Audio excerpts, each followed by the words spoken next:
Glória a Jesus. Irmãos queridos, a paz do Senhor. Só os cansados diga glória a Deus. Até para dar glória a Deus está cansado, é?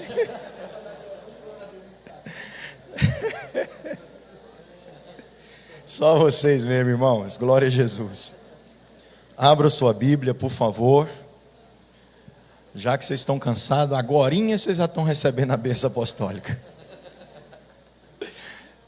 Aleluia. Irmãos, cansa mesmo.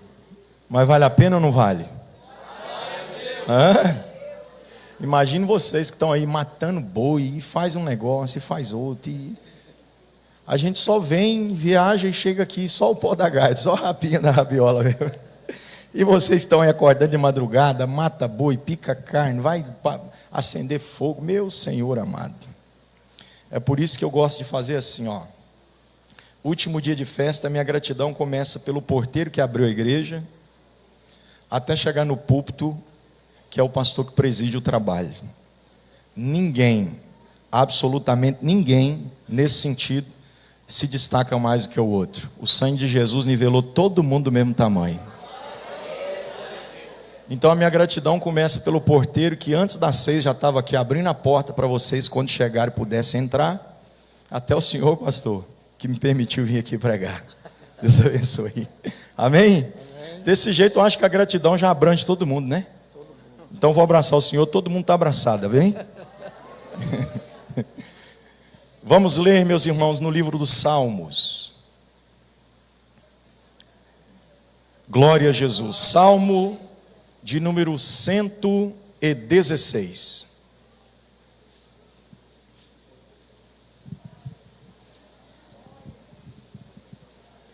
Salmo de número 116, para ganharmos tempo, mesmo porque o tempo está exíguo, nós vamos ler só o verso 12. Glória a Jesus. Salmo 116, verso 12, em voz uníssima, em alto e bom som, eu queria que todos, no 3, dissessem esse texto. Pode ser assim? Vou dar uma ensaiada para ver se vocês estão preparados mesmo. 1, 2, 3.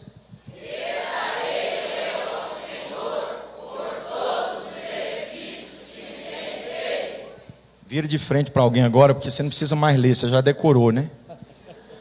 Vira de frente para alguém assim, diga para ele assim: que darei eu ao Senhor por todos os benefícios que me tem feito. Pergunta para outro, para a gente pensar, pergunta para outro: que darei eu por todos os benefícios que o Senhor me tem feito? Só os gratos. Dá glória a Deus quem achar que deve. Só os gratos.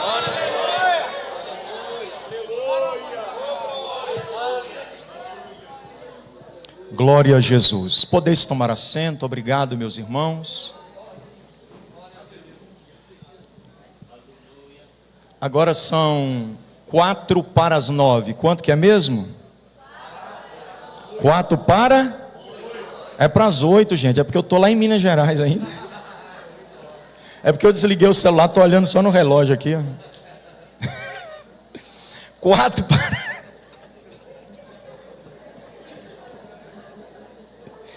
4 para as 8. Sabe o que significa isso? Que nós temos muito tempo até 9 horas. Estou brincando. O culto começou às 18h30, não é isso? Então, nós assembleanos temos esse costume de cultuar 2 horas, né? Só que como hoje é festa, pode virar até vigília. Meia-noite ainda é cedo. Depois do culto, nem jantar eu vou, irmãos. Eu tenho que estar lá em Cuiabá cedinho para pegar o voo. Então, acabou aqui, tá? Nós já vamos pisar. E tem um motorista aí que eu falei para ele que Deus fez muitos chamados a ele. Mas de todos os chamados que Deus fez para ele, eu tenho certeza que um Deus não fez. Aí ele ficou apavorado, a esposa dele ficou lá atrás apreensiva assim. Aí eles acharam que eu estava falando sério. Irmão, quem não me conhece achar que eu estou falando sério. Aí eu digo a ele: Deus não te chamou para matar pregador itinerante de acidente de carro. Aí ele calmou, ele ficou mais tranquilo. Então os irmãos estejam orando por nós, irmãos. Foi muito bom conhecer vocês.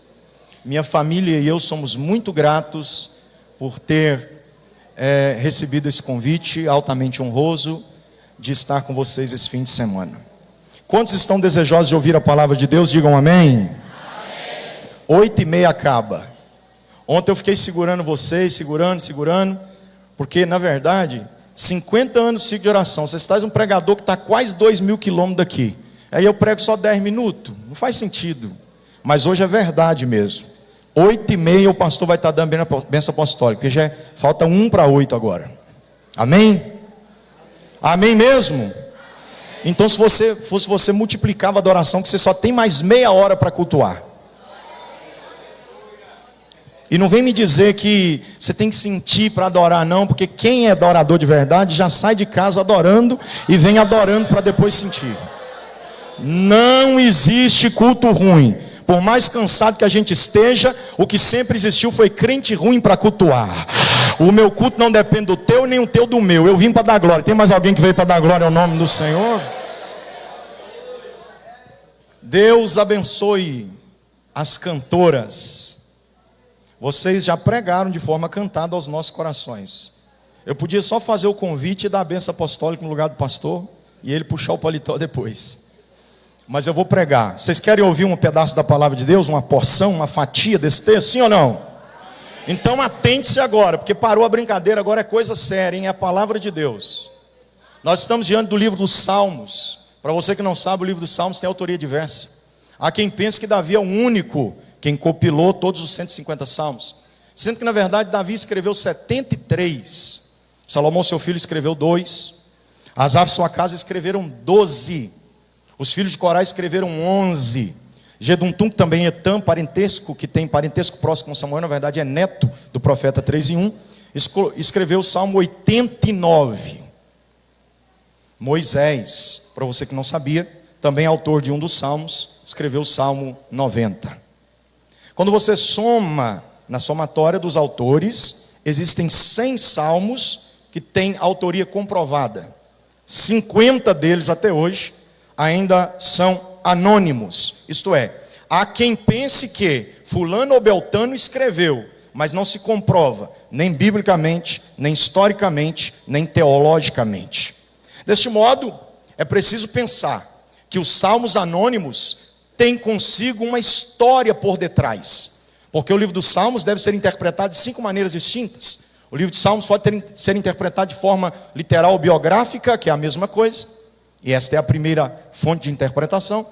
O livro dos Salmos pode ser interpretado também de forma poética, mesmo porque ele compõe os livros poéticos. Para você que não sabe, o Antigo Testamento tem essa divisória entre Pentateuco, livros históricos que segue Josué a Esté, e depois vem os poéticos e os proféticos, que se dividem em 2 grupos de menores e maiores. Os poéticos são o livro de Jó, Salmos, Provérbios, Eclesiastes, Cantares. O de Lamentações de Jeremias também podia embutir o contexto, mas ele vai para o campo dos profetas. O livro dos Salmos, portanto, pode ser interpretado de forma poética, mas não somente poética ou biográfica, literalmente falando, que é extrair do texto uma fatia biográfica do personagem ou autor que compilou. A poesia também tem que estar em pauta, mas como eu não sei quem escreveu, como eu vou saber qual o motivo de ter cantado? É preciso pensar que há um outro parente de Samuel, que há quem diga que ele tem autoria em 13 salmos, sendo assim, restaria-nos ainda 37. Só que o livro dos Salmos não segue ordem cronológica, pois foi escrito em um período de mais de 1 milênio entre o primeiro e o último. Significa dizer, portanto, que o Salmo 1 não foi o primeiro a ser escrito e nem o 150 o último. Há quem diga que muitos outros salmos também foram analisados pelo filtro, da Septuaginta, mas só 150 foram embutidos no canon. Agora, pasme vocês, se o Salmo 116 não pode se assegurar com perfeita conclusão que quem o escreveu foi Ezequias ou Davi, qual música cantaram eles? Qual o propósito está por detrás desta canção? Se eu não sei quem é o autor, eu não posso também interpretar na poesia. O que me resta é apelar para uma das outras 3 fontes de interpretação, porque eu disse a vocês que o livro de Salmos pode ser interpretado de 5 maneiras. Primeira biográfica, segunda poética, mas tem mais 3. A terceira é messiânica. Não só no livro do Salmo, bem como em toda a Bíblia, desde o Gênesis, Jesus está presente. É preciso relembrá-los que Jesus é a mola mestra. Ele é a base em que se consolida toda a história bíblica. Na verdade, a história é dele. E aí Deus permitiu alguns homens fazer parte dessa história. Você ouviu isso mesmo ou não? A história de Jesus. Aí algumas pessoas foram arroladas nessa história. Então, se toda a Bíblia mostra Cristo, não seria diferentemente no livro dos Salmos. O livro dos Salmos também aponta Cristo, e nesse texto é possível ver. Mas como eu sei que vocês sabem disso, muito provavelmente já de có e salteado, que Jesus está presente em toda a Bíblia, eu vou me eximir desta oportunidade de falar nesse texto dentro da perspectiva messiânica. Vou apelar para uma das 2 últimas fontes de interpretação. Eu poderia também interpretar o livro dos Salmos pela visão escatológica. Muitos textos apontam para a doutrina do fim. E é possível no livro dos Salmos, por exemplo, só na composição dos 3 Salmos, 22, 23, 24, você perceber isso. No 22, Eloi, Eloi, lama sabachthani, o sofrimento. No 24, o pastor que conduz as ovelhas às águas frescas e aos campos verdejantes.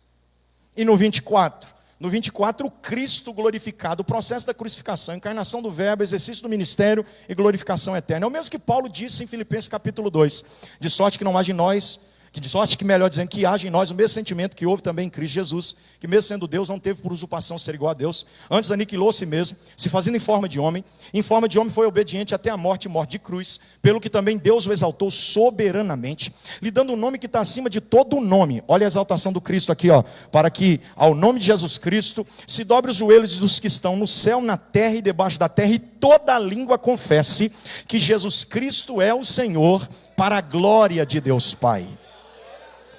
Então é possível pegar deste texto uma porção escatológica também, mas eu não vou falar nem da visão biográfica, nem da poética, nem da messiânica e nem da escatológica. Resta-me somente uma última, sim ou não? Então esta é a interpretação profética. Eu vou me apegar na interpretação profética desse texto, e aí a gente constrói um pensamento rapidinho, e meu tempo está passando, redobre a sua atenção.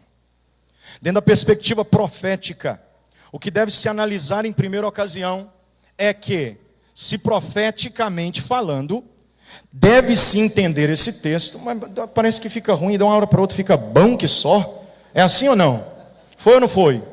Deu um estalo aqui, irmãos. E não foi, tem gente que fala que é o diabo, outro fala que é, não, isso aqui é o som mesmo que está acontecendo. Aleluia. Olha para cá, por favor, olha para cá. Se eu preciso analisar esse texto de forma profética, então cabe a mim fazer minimamente uma análise pela perspectiva dos possíveis autores. Não posso assegurar, não posso confirmar, não posso tornar concreta a ideia, mas eu posso, pelo menos, sugerir a possibilidade. Os 2 possíveis autores desse salmo são Davi e Ezequias. Quem é mesmo? Quem é mesmo? Se foi Ezequias, ele tem motivo para agradecer. Por quê, pastor? Porque o profeta entra no palácio e diz, vai morrer. Põe a tua casa em ordem que chegou a hora de juntar as mãos. Paletó de madeira está te esperando. 7 palmos de terra no peito. Imagina, irmão, um profeta chegar e falar isso na sua lata. Pá! Ele vira a cara para a parede e diz, Senhor, se eu tiver um pouquinho de crédito aí, ultimamente eu tenho usado tanto o meu crédito com o Senhor que eu acho que eu não tenho nem condição de pagar a boleta. Mas se eu tiver um pouquinho de crédito com o Senhor, vira meu cativeiro, me dá uma outra oportunidade, faz alguma coisa por mim. O profeta ainda estava no pátio, Deus disse, opa, pera lá, volte. E diga para ele que eu tenho um acréscimo para dar. 15 anos. Oh, aleluia. Que darei eu ao Senhor por todos os benefícios que me tem feito. Merodach Baladã vai visitar Ezequias depois, vocês sabem a história, né? Como é que funciona aqui? Ele é um espia e ele vai trazer problemas, conflitos. Esses 15 anos de Ezequias, na verdade, nem podem ser considerados como anos favoráveis, de glória, de apogeu, de conquista. Todavia, o Senhor deu ou não deu a ele mais 15 anos? Então ele tem motivo para agradecer, concordam? E se for Davi, será que tem?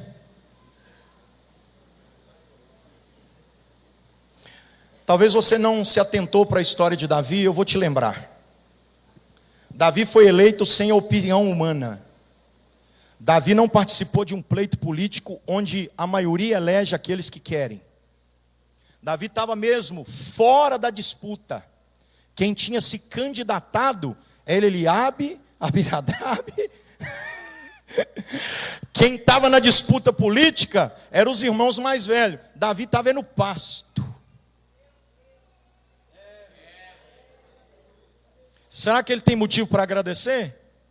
A primeira vez que ele emerge pelo texto sagrado, sem arranhar a superfície do texto, só na superfície mesmo, nem vou arranhar. A primeira vez que ele emerge na superfície do texto, é para mostrar que ele estava cuidando das ovelhas do seu pai lá no curral. E tem uma coisa, quando o profeta Natan vem exortar, ele diz: você estava de trás das ovelhas, entre a malhada. O que me faz acreditar, pois eu conheço curral, que Davi estava cheio de fezes de animais. Seja um gado médio ou um gado maior. Seja um gado caprino ou um gado bovino. O que importa saber é que quem mexe com o animal no curral vai se sujar. Enquanto ele está se sujando para cuidar de uma responsabilidade que não pertence somente a ele, os irmãos estão lá se destacando, todo bem vestido, para o momento da eleição. Samuel está lá para delegar quem será. Aí Deus interrompe a eleição dos homens e diz: não, parou. Eu não dependo da opinião pública para eleger ninguém. Samuel, não derrame o óleo precipitadamente na cabeça de que você acha que é, porque eu vejo diferente de você. Você vê o estereótipo e eu enxergo o interno. Quem eu escolhi pode não agradar a maioria, mas eu estou elegendo sem voto popular. Que é isso, rapaz? Eu achei que você estava aqui mesmo. Parece que você vai ter que mandar um WhatsApp para esse irmão para ver se ele vem para o culto ou não. Dá uma mexidinha nesse irmão que está do teu lado, diga para ele: e aí, vai vir para o culto ou não vai? Aleluia. Sabe o que Jesus está usando a minha boca para te dizer? Se fosse depender de muita gente, você não estaria onde está. Mas graças a Deus que te tirou de trás das ovelhas e te elegeu. Que darei eu? O menor, o ruivinho, com sardinha na cara, igual eu assim, ó. Mas se tornou rei de Israel. Porque Deus não quer saber o que A ou B está pensando a respeito dos seus propósitos. Eu uso quem quero, na hora que quero, do jeito que quero e no lugar que eu quiser. Para toda obra que Deus vai fazer, Ele estabelece um lugar, Ele marca um tempo e Ele escolhe uma pessoa. Vou falar de novo para você guardar. Toda obra que Deus vai fazer, Ele escolhe um lugar, Ele marca um tempo e Ele chama uma pessoa. Mas e se 99% não gostar? Se não gostar, engole goela abaixo como se estivesse gostando. Porque Deus não está interessado em saber se você aprovou ou deixou de aprovar. Se Ele quiser, Ele elege e coloca na cadeira. É assim que começou a vida dele. Já parou para pensar? Então, se Davi é o autor desse texto, porque quando você faz uma conexão dos versos no contexto remoto, você percebe que Davi escreveu um salmo tal como esse. É impressionante que é a mesma expressão bíblica. Quer ver? Deixa eu ver se eu acho o texto aqui. Sim, o versículo 3 diz assim, ó: os cordéis de morte me cercaram, angústias do inferno se apoderaram de mim. Encontrei angústias e tristezas, porém invoquei o nome do Senhor, dizendo: o Senhor pode livrar a minha alma. Se é Davi, eu não posso dar certeza para vocês, mas que ele escreveu um salmo a respeito disso. Qual que é o mesmo salmo que ele escreveu, pastor? O senhor já achou ele aí? Dá uma olhada aí para o senhor ver, dá uma olhada aí. Eu não sei se é o 18, fugiu aqui agora, mas dá uma olhada, o senhor vai achar aí. Ele fala a mesma coisa do versículo 3. O que você quer dizer com isso, pastor? Vamos lá, rapidinho. No capítulo 16 do primeiro livro do profeta Samuel, Davi é ungido rei de Israel. É um rei que tem unção na cabeça, mas não tem coroa na cabeça. É um rei que tem unção na cabeça, mas não tem cetro na mão.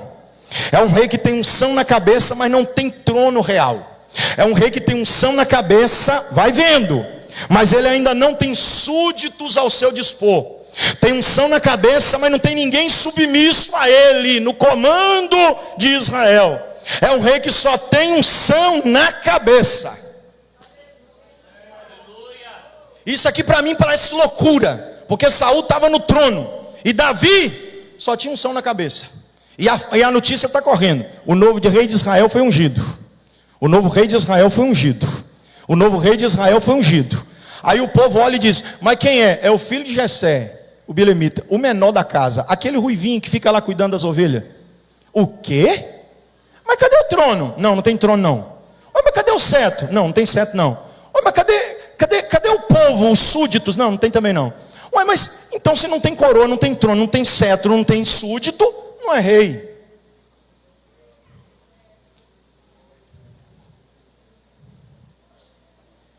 Eu falo ou não falo para vocês, gente? Falo ou não?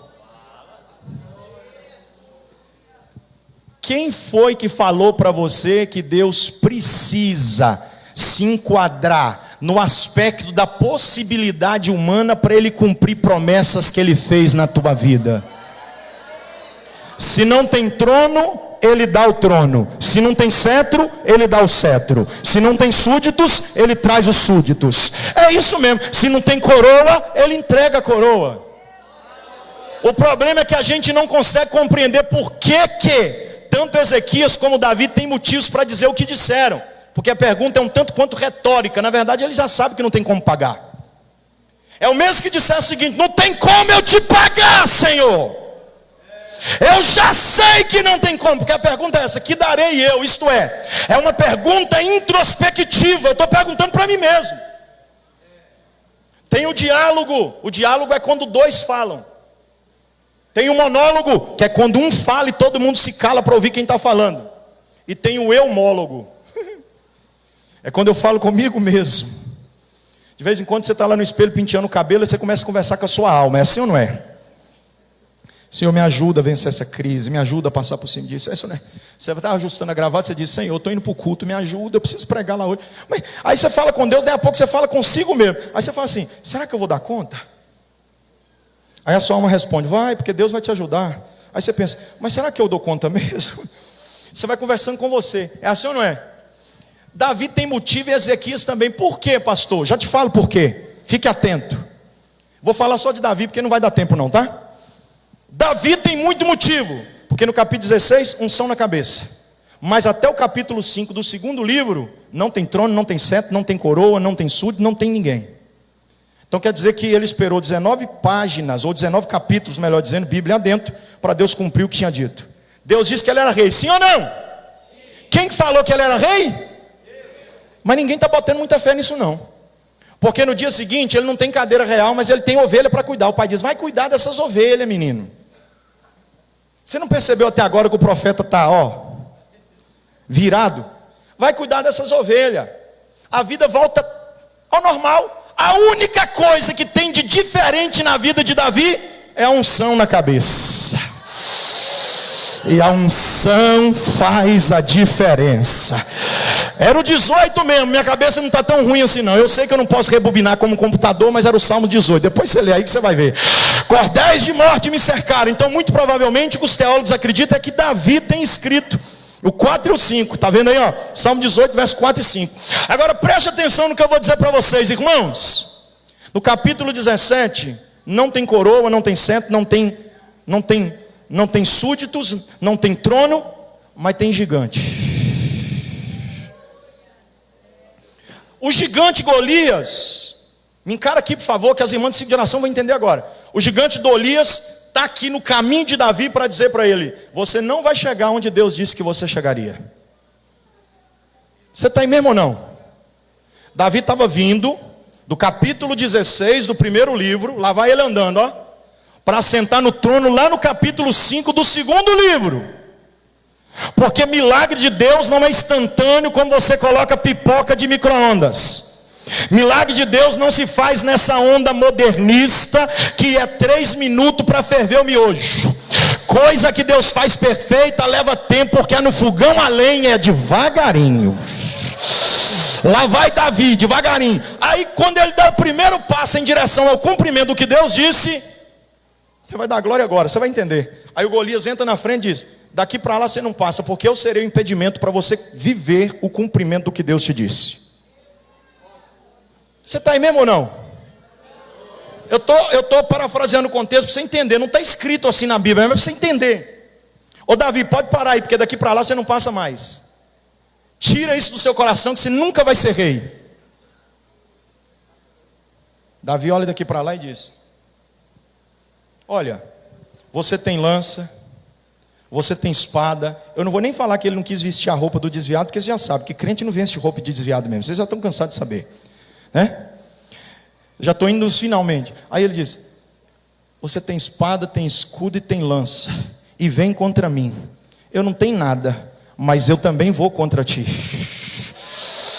Olha o segredo aqui, ó, olha o segredo aqui, ó. Porque eu não estou indo sozinho. De lá para cá você vem sozinho, daqui para lá tem alguém indo comigo.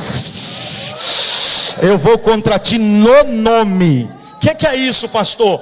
Quando Davi diz no nome, etimologicamente falando pelo hebraico é Riá, ou Yahvé, na verdade. E é o que é? O que é Yahvé? É o nome original de Deus, que se traduzia pelo acadiano quando Deus colocou o idioma para falar com Adão no Éden. O que é isso, pastor? Um nome que o judeu não pronunciava, porque tinha medo. É por isso que dava tributos ao nome de Deus: Elohim, Adonai. E depois os nomes de Deus foram pegando essa proporção de Jeová Jireh, Jeová Rafá, Jeová Tsiniken, Jeová Tsabaoth, enfim. Eu não sei se vocês sabiam, mas quando a Septuaginta foi traduzir o texto do original para a nova língua, eles se reuniram e todas as vezes que o nome de Deus aparecia no texto, eles paravam, diziam: não pode escrever. Primeiro a gente precisa se santificar. Tira essa roupa, troca essa tinta, troca essa pena, vamos ali nos purificar. Tomava banho, vestia outra roupa, fazia uma consagração, uma oração, para depois pegar a tinta, molhar a pena na tinta e escrever Deus ali no texto. Quando Davi olha para o gigante e diz: eu estou indo contra você no nome que eu nem posso falar, mas quando você conhecer quem é que está indo comigo, você vai saber o tamanho desse Deus. Irmão, eu não tenho tempo para pregar, mas eu vou falar um trem para vocês aqui rapidinho, bem no mineirês, para vocês entenderem. Pedrada hoje não está matando nem passarinho mais. Meu filho cismou que ele queria fazer uma tiradeira. Eu falei: pai, ô filho, não faz isso não, o pai não gosta dessas coisas. Eu já matei tanto passarinho para comer a pedrada quando eu era pequeno. Mas tá bom, você quer então? Aí amarramos um negócio lá, mais ou menos para ele. Aí ele foi lá fora, lá pegou uma árvore lá no jardim, na frente de casa, e deu uma pedrada no passarinho. O passarinho saiu voando tranquilo. Aí eu falei para ele: meu filho, as coisas mudou. Hoje tudo está mudado. Os passarinhos também estão se adaptando às pedradas. Passarinho não cai com pedrada mais não. É por isso que estão inventando esse negócio de arma de chumbinho aí, de pressão de ar, né? É para matar, porque pedrada não mata mais não. Agora você pensa só um gigante cair com pedrada. É só para você entender por que Davi está dizendo: que darei eu ao Senhor por todos os benefícios que tem feito. Eu fico imaginando Davi rodando a pedra, ó. E o gigante vindo, daí a pouco ele solta aquilo. Irmão, tem gente que diz: Davi era bom de mira demais, porque para acertar na fringe do capacete de Golias, é só um cara bom de mira. Para de graça, irmão. Para de graça, não vem com essa não, rapaz. Um menininho encarando um gigante totalmente armado, cheio de força, de armadura. Ele jogou aquilo, foi pro rumo. Que Deus me ajude. Só que tem uma coisa que você não leu no texto, talvez você precisa ler mais. Eu sei que tem gente que já sabe, mas a Bíblia diz que o gigante caiu sobre. O que é isso? Sobre o rosto, irmão. Globo ocular, região frontal do rosto, ok? Nuca, atrás do corpo. Se ele caiu sobre o rosto, ele caiu de cara no chão. Mas a pedrada não acertou na frente do capacete. Agora vamos para a lei da física. Eu sei que vocês são inteligentes. Nós estamos falando de massa em movimento que se choca com massa parada. Segundo a lei da física, o que se move tende a empurrar. Peraí, pastor, então só está dizendo que quando a pedrada bate na testa, se a pedrada veio de frente e bateu na testa, muito obviamente, isso aqui já é claro, não precisa nem estudar a lei da física, o gigante tinha que ter caído para trás, sim ou não? Só que pedrada que não mata nem passarinho, quando a gente vai no nome do Senhor. O gigante Golias ia só passar a mão na cabeça e dizer: só isso que você tem, agora eu te espedaço. Só que não foi só Davi. Esse senhor que ele não sabe como agradecer, estava lá com ele naquele dia. E quando a pedra vem, eu imagino aquela pedrada vindo e batendo na testa de Golias. Aí quando Golias está cambaleando, Deus diz: cai logo, vai. Um coque de Deus, bem na nuca assim, ó. Cai para frente, porque eu não vou dar glória para o homem não. Quem está te derrubando sou eu. Oh, meu Senhor amado. Ai, você está ruim demais. Eu achei que você tinha vindo para esse culto, mas pelo jeito que você ficou foi em casa mesmo. Levante a mão, você que crê que Deus tem poder de fazer muito mais além.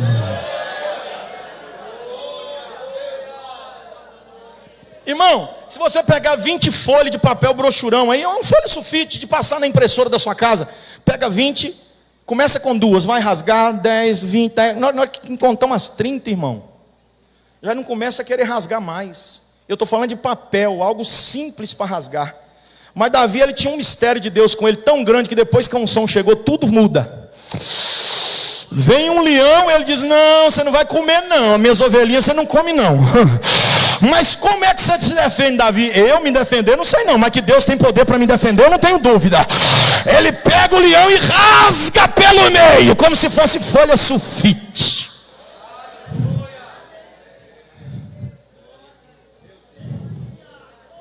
A América Central sofre muitos ataques de ursos.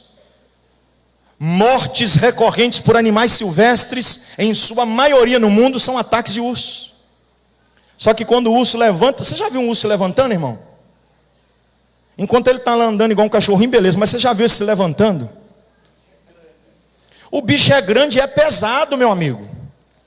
Só que Davi pegava aquilo e dava tapa de um lado do outro, e Deus diz: não, deixa que eu derrubo isso para você. Quando Saul diz: não dá não, não, eu já tenho currículo aqui, ó. Eu já rasguei urso, quebrei leão. Esse gigante é só mais um que vai cair no chão, porque não sou eu. É aquele que eu não sei como eu devo agradecer. Oh, bendito seja o nome do Senhor. Me acompanhe, por favor. No capítulo 18, Saul diz assim: quer saber de uma coisa? Se você é o cara mesmo, vai lá, traga para mim. Porque Davi diz: quem matar o gigante ganha o quê? Ganha casar com a filha do rei, isenção de impostos, riqueza e honra. Aí ele já tinha matado o gigante, aí o rei diz: não, mas pera lá, faltou um pedacinho. Traga para mim aí. Traga para mim aí umas cabeças. E as mulheres de Israel começaram a cantar: Saul matou seus milhares, Saul matou seus milhares. Aí Saul, todo cheio de prepotência e arrogância, elas mudam o hino no final e diz: porém Davi. Olha o olhão, ó, o olhão, ó.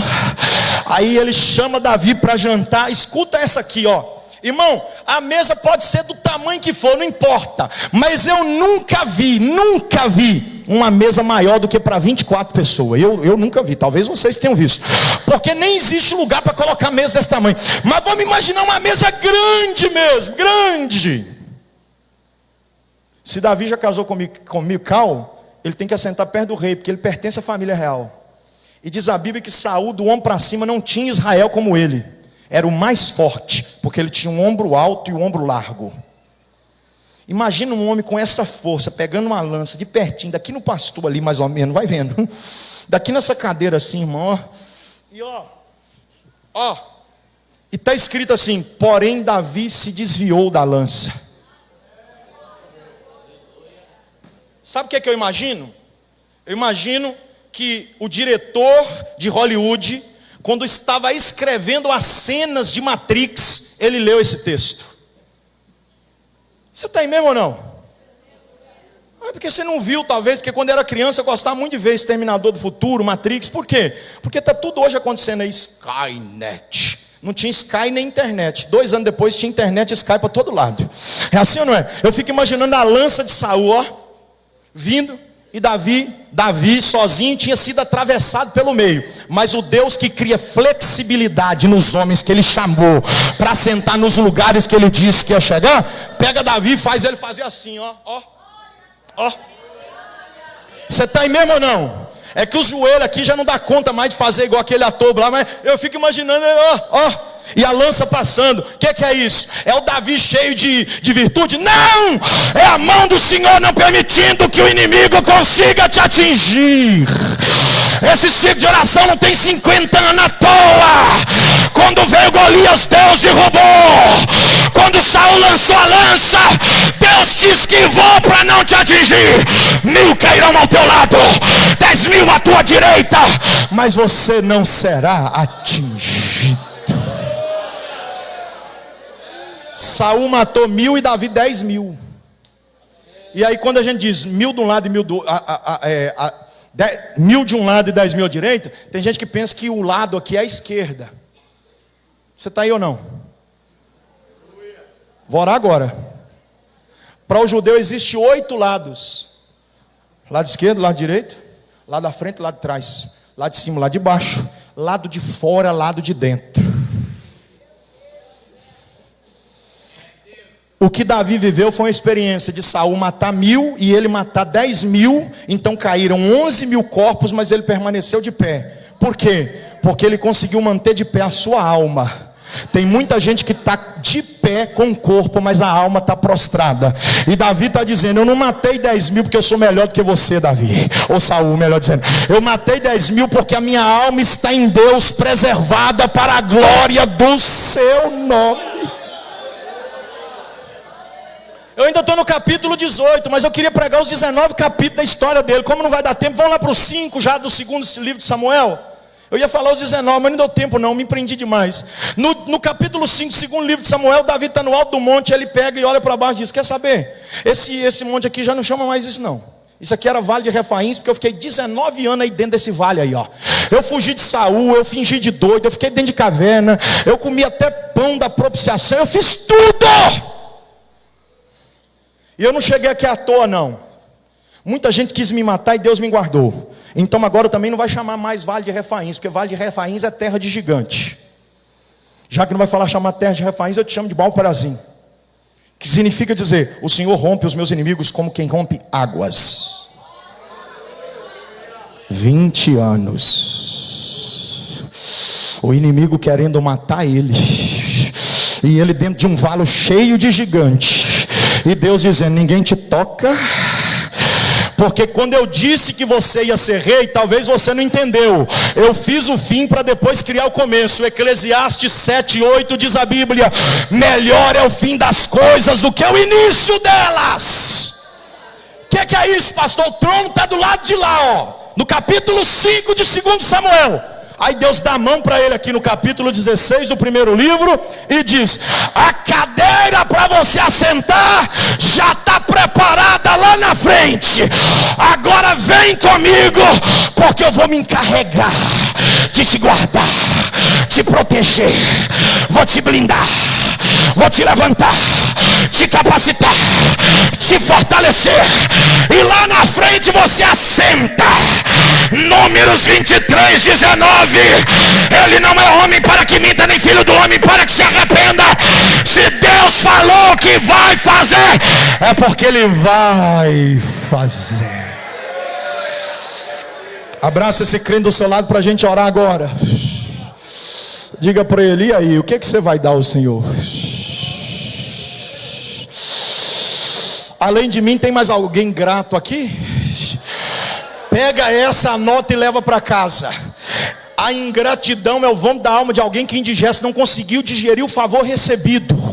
A ingratidão é o veneno dessa geração. Só que quem é grato pelo que sabe, pelo que não sabe. Porque tem hora que a gente, irmão, está na mira de Saul e Deus levanta um Jonatas para desviar a gente. Tem livramento que a gente viu, tem livramento que a gente nem viu. É por isso que a gente tem que dar glória a Deus na hora de dormir, quando levanta. Porque não tem praga de dia, nem mortandade ao meio-dia, nem peste que assole à noite. Por quê? Porque praga nenhuma chegará à tua tenda. O Senhor guardará a tua entrada e a tua saída. Posso orar, pastor? Posso orar? Abraça esse crente aí, o pastor já autorizou. Vamos ficar de pé. Abraça ele. Promessa dada é promessa cumprida lá, ó. 8:30. Eu ainda não falei do cálice da salvação. Eu ia falar de um monte de coisa, mas fica para outra vez.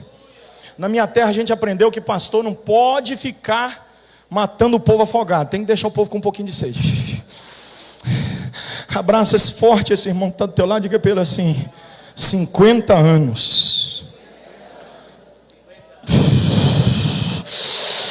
Quantos Golias, quantos Saús, quantas lanças, quantas pancadas, quantas investidas, quantas fraquezas, porque Davi também quis desviar, quis parar, mas Deus está dizendo: nem para desviar você serve mais, vamos embora, bora. 50 anos, quando você quer parar, ele dizendo: vamos continuar porque eu estou contigo. 50 anos ele derrotando teu inimigo, 50 anos ele desviando você para não ser atingido, 50 anos. Será que alguém pode dar glória ao nome do Senhor?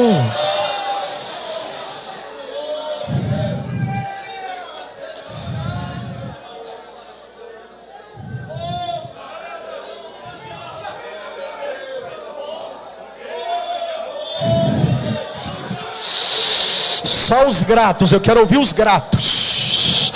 Os ingratos já deu sua hora, porque eu falei que ia parar. Para os ingratos já pode ir, mas os gratos que não vieram aqui essa noite para assistir o culto, vieram para participar e dizer glória. Levante as duas mãos e com as mãos levante a tua voz. Pelo menos 1 minuto de gratidão.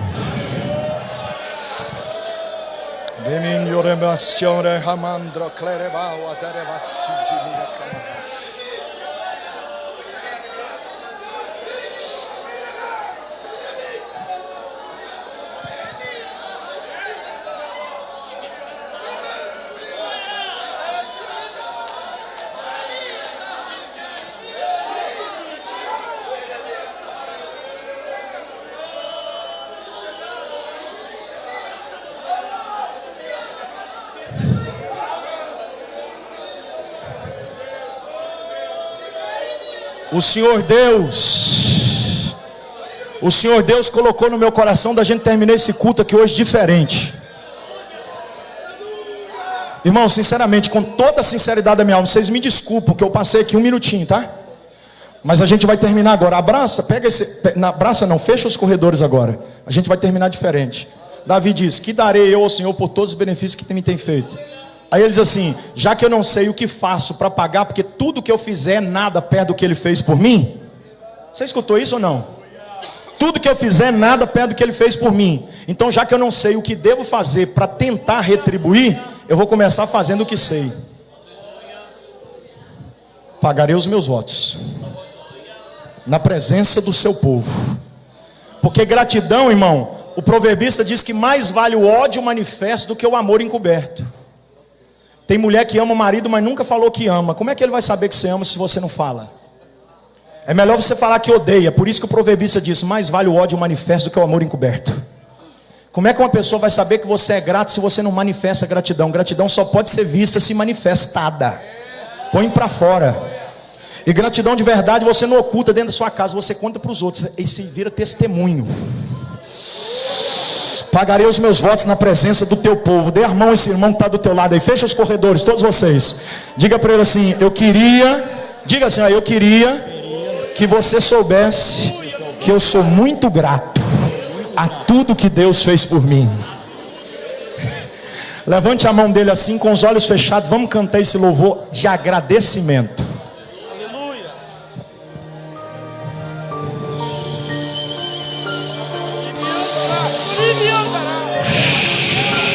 Aleluia. Não desconecta não, fica ligado. Aleluia, aleluia.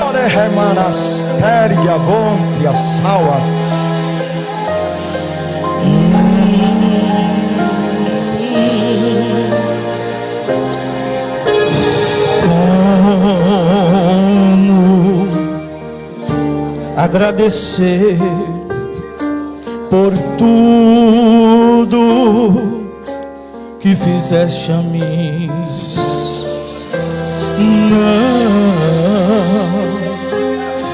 Não merecedor, Jesus está recebendo a sua gratidão, mas provaste o seu amor sem fim. As vozes de 1 milhão de anos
gratidão. Com o teu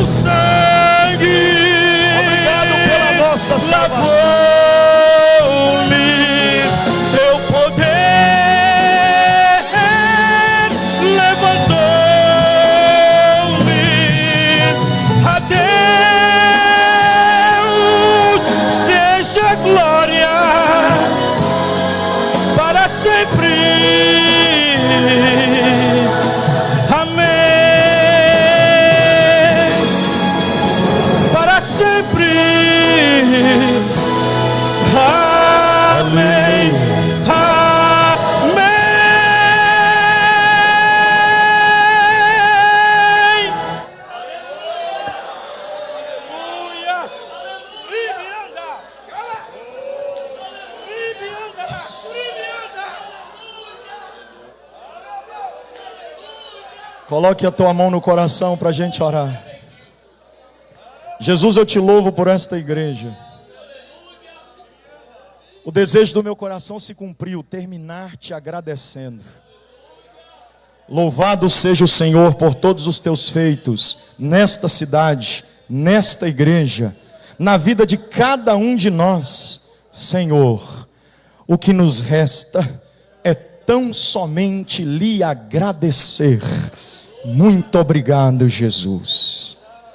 Amém. Amém. Não é costume nosso não, não é costume nosso não. Não é costume nosso, nós não fazemos isso nunca. Mas hoje eu acho que pode. Uma salva de palmas para o ciclo de oração, 50 anos.